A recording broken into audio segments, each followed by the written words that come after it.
Biglang wika ni Melvin ng marating ang sala. Stress ba, honey ko? Ang sagot naman ni Rita. Ay nako Melvin and Rita, I have to sleep. It's 10 p.m. na ng gabi, so good night na sa inyo. Biglang sambit ni Mauricio. Nagtaka naman si Rita dahil hindi pa naman tapos ang pelikula. Pero kitang-kita niya sa matanda na tila ito ay kinakabahan. Kaya palihim na lang siyang napangiti. So honey, siguro matulog na rin tayo. Sambit ni Rita sa asawa. Let's go? Medyo antok na rin ako eh. At oras naman para paghurin kita. Dugtog ni Melvin na niyapos ang asawa. Agad nang nagtungo ang mag-asawa sa kanilang silid. Pagkasara pa lang ng pinto, ay agad nang sinunggaban ni Melvin mula sa likuran si Rita. Nagulat si Rita dahil agad siya nitong ibinagsak sa higaan. Takang-taka siya sa pagiging agresibo ng asawa. Ganun pa man ay kinakatuwa niya ito dahil ito naman talaga ang gusto niya. Pero sa pagkakataong to, tila naninibago si Rita. Nasanay na siya sa kung anong meron ang matandang biyanan. Labis itong nakukulangan sa ginagawa ng asawa. Ganun pa man, buong giliw niyang pinagtiyagaan kung ano ang meron sa mistera. At sa maikling oras ay hindi niya natugunan na palapit na pala sa rurok ang mistera. Tila disappointed si Rita sa nangyari. Hindi niya akalain na hindi niya nakakasabay ang asawa. O hindi kaya, hindi na siya sanay. Baka may hinahanap-hanap itong iba na mas makakapagpatangay pa sa kanya. Honey, I'm so tired. Kakapagod din kasi itong maghapon eh. Mahinay na wika ni Melvin, tanda ng kapaguran nito. Pinagtaka iyon ni Rita dahil sa totoo lang kahit pagod ang mister ay nakakaulit naman ito dati. Pero iniisip niya na baka nga nasobrahan lang ito sa pagod, lalo na't bumiyahe pa ito galing sa trabaho. Ilang minuto ang lumipas ay humihilik na si Melvin. Tanda na malalim na ang tulog nito. Pero si Rita ay tila inaapoy pa rin sa pagkabitin sa asawa. Kainis tong si Han? Tinulugan agad ako. Bulong ni Rita sa sarili. Tila hindi na siya nakukontento sa maiksing oras lang.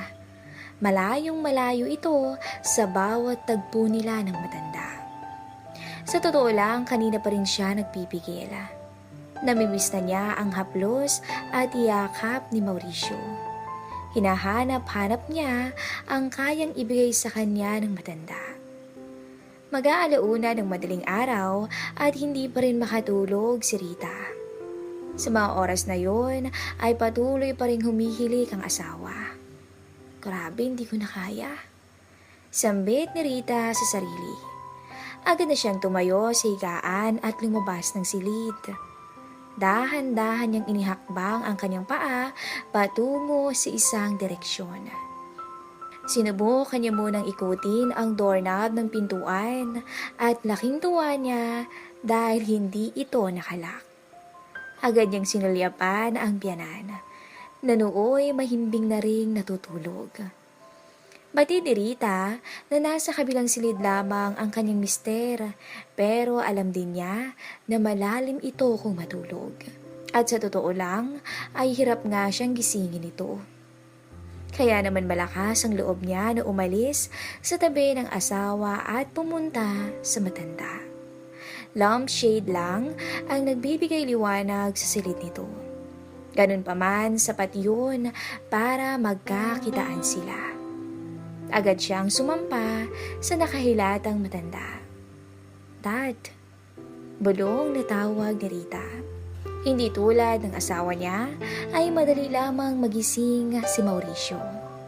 Nagulat ito nang maramdamang may nakasampa sa kanya. Anak ng...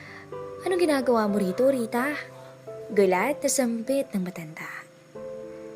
Tinulugan po ako ni Melvin eh.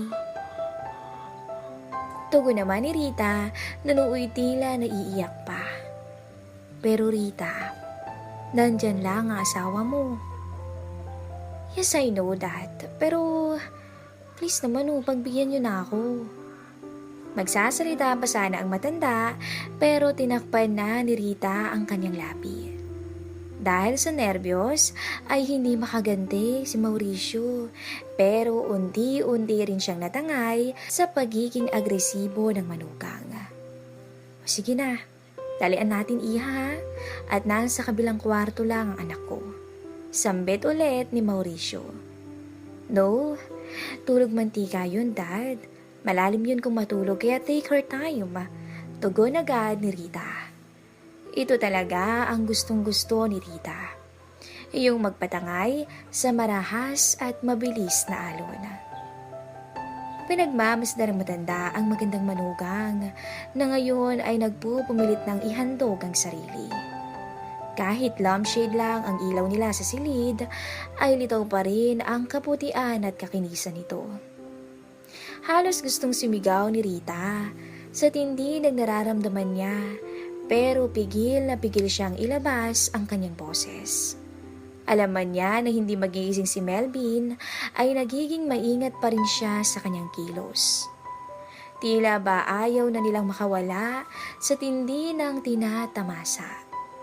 Sa totoo lang, alanganin ng matanda na patulan ang misis ng kanyang anak. Dahil baka madisgrasya niya ito, pero talagang hindi niya rin kayang labanan pa ang kanyang kahinaan. Lumipas pa ang halos 1 oras at kalahati. Bagsak na napadapa si Rita nang mabitawan na siya ng matanda dahil sa panghihina. Walang imik, kundi mga malalalim na hininga na lamang ang maririnig mo sa kanila. Agad nahiga si Mauricio sa tabi ng manugang. Ilang minuto pa ang lumipas at dinalaw na ng antok ang matanda dahil siguro sa pagod. Hindi na rin namalayan ni Rita na natulog na pala ang matanda. Pagod man at medyo masakit ang katawan, dahan-dahang bumangon si Rita at tinitigan si Mauricio. Agad siyang kumuha ng towel para punasan ang pawisang mukha nito. At saka niya ito kinumutan. Nag-ayos na rin siya ng kanyang sarili at bago lumabas ng silid, ay may binulong pa siya sa matanda. Thanks, Dad. At saka niya ito hinalikan. Hindi muna dumiretso si Rita sa silid nilang mag-asawa. Nagtungo muna siya sa banyo para linisin ang sarili. Naniniguro lang siya dahil baka makahalata ang kanyang mister kinabukasan. Paglabas niya ng CR ay laking gulat niya nang nandoon si Melvin. "Han!" Gulat na tawag ni Rita. "Hinahanap kasi kita, Han. Nag-CR ka lang pala." Tugon naman ni Melvin. "Siyempre, Han, saan pa ba ako pupunta?" Ngiting wika naman ni Rita. Si Melvin naman ang nagbanyo sa mga sandaling yun. At hinintay na lang siya ni Rita para sabay silang makabalik ng silid.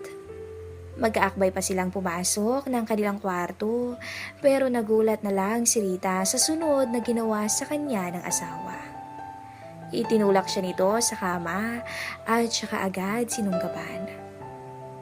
Medyo pagod na ako, pero kailangan kong pagbigyan ng asawa ko. Bulong na lamang ni Rita sa sarili. At nang gabing yun, ay muli siyang inangkin ng kanyang mister. Tila ba wala ng pahinga si Rita. Abangan po ang susunod na episode ng ating story.